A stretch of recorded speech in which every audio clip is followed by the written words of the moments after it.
कुछ लोग कहते हैं कि ईसाई समुदाय ने भारत की आजादी में हिस्सा नहीं लिया।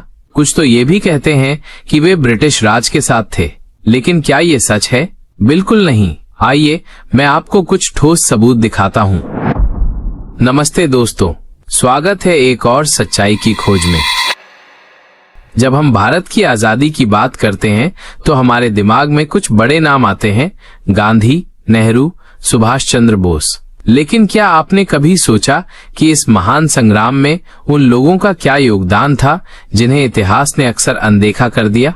आज हम बात करेंगे भारत की स्वतंत्रता में ईसाई समुदाय के योगदान की। एक ऐसी कहानी जो आपको चौंका देगी और शायद आपको गर्व भी महसूस होगा। तो चलिए शुरू करते हैं। भारत की स्वतंत्रता संग्राम में ईसाइयों का योगदान महत्वपूर्ण रहा है, हालांकि इसे अक्सर मुख्यधारा के इतिहास में कम उजागर किया जाता है। विभिन्न ईसाई व्यक्तियों और समुदायों ने स्वतंत्रता आंदोलन में सक्रिय भूमिका निभाई, जिसमें सत्याग्रह, स्वदेशी आंदोलन और अन्य राष्ट्रीय गतिविधियों में भागीदारी शामिल है। भारत की स्वतंत्रता में ईसाइयों का योगदान का प्रमाण क्या है? हम बारी बारी से उनके बारे में जानकारी लेंगे। नंबर 1, आपने थिबेर टाइटस का नाम बहुत कम सुना होगा, क्योंकि भारत की आजादी के इतिहास में उनका नाम का उल्लेख बहुत कम किया जाता है। तो चलो जानते हैं माननीय टाइटस जी के बारे में।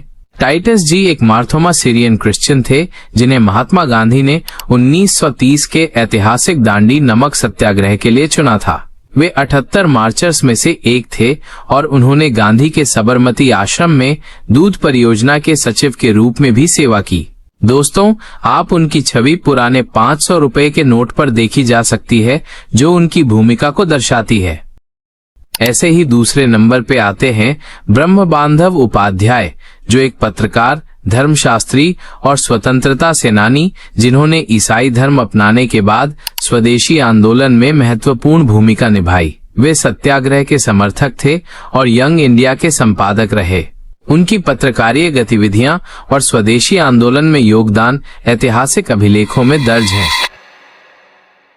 नंबर 3 पे आते हैं हमारे जॉर्ज जोसेफ, जो केरल के एक प्रमुख सीरियाई ईसाई, जिन्होंने वैकम सत्याग्रह का नेतृत्व किया और 1918 में होम रूल मूवमेंट के लिए इंग्लैंड भेजे गए 3 सदस्यों में से एक थे। वे 1937 में केंद्रीय विधानसभा के लिए चुने गए।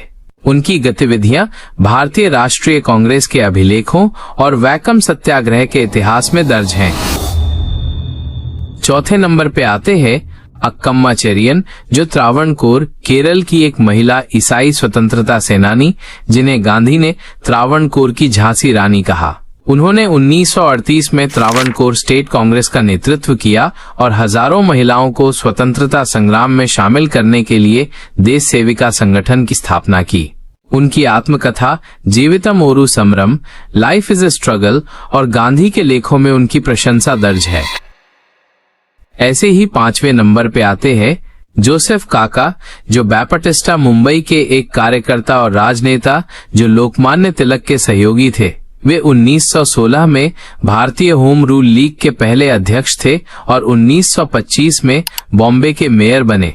उनके कार्यों का उल्लेख होम रूल मूवमेंट और तिलक के अभिलेखों में मिलता है। उनका हाथ भी बहुत बड़ा है।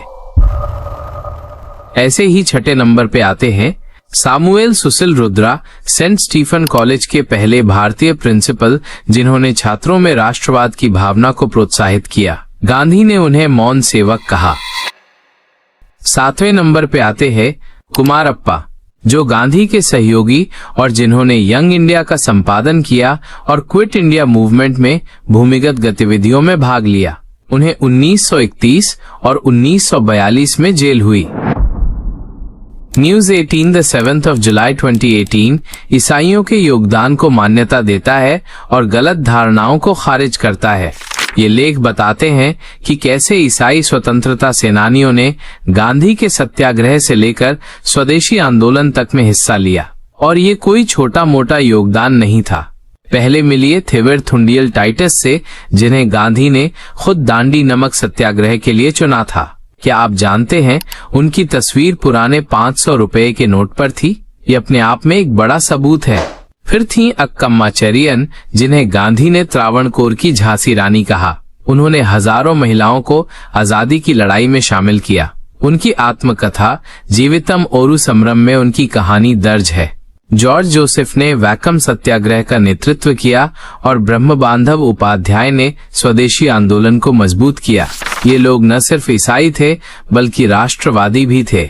ईसाई समुदाय ने सिर्फ व्यक्तिगत स्तर पर ही नहीं बल्कि सामुदायिक स्तर पर भी योगदान दिया। कई ईसाई स्कूलों ने राष्ट्रवादी विचारों को बढ़ावा दिया। सेंट स्टीफन कॉलेज के प्रिंसिपल सुशील रुद्रा ने छात्रों में देशभक्ति की भावना जगाई। मेन स्ट्रीम वीकली में लिखा है कि ईसाई समुदाय ने शिक्षा, स्वास्थ्य और सामाजिक क्षेत्र में काम करके स्वतंत्रता के बाद भी देश को मजबूत किया। 2018 में न्यूज 18 ने एक बीजेपी सांसद के बयान का खंडन किया जिसमें उन्होंने कहा था कि ईसाइयों ने आजादी में हिस्सा नहीं लिया। लेकिन सच तो ये है कि ईसाई समुदाय ने ब्रिटिश राज के खिलाफ खुलकर आवाज उठाई।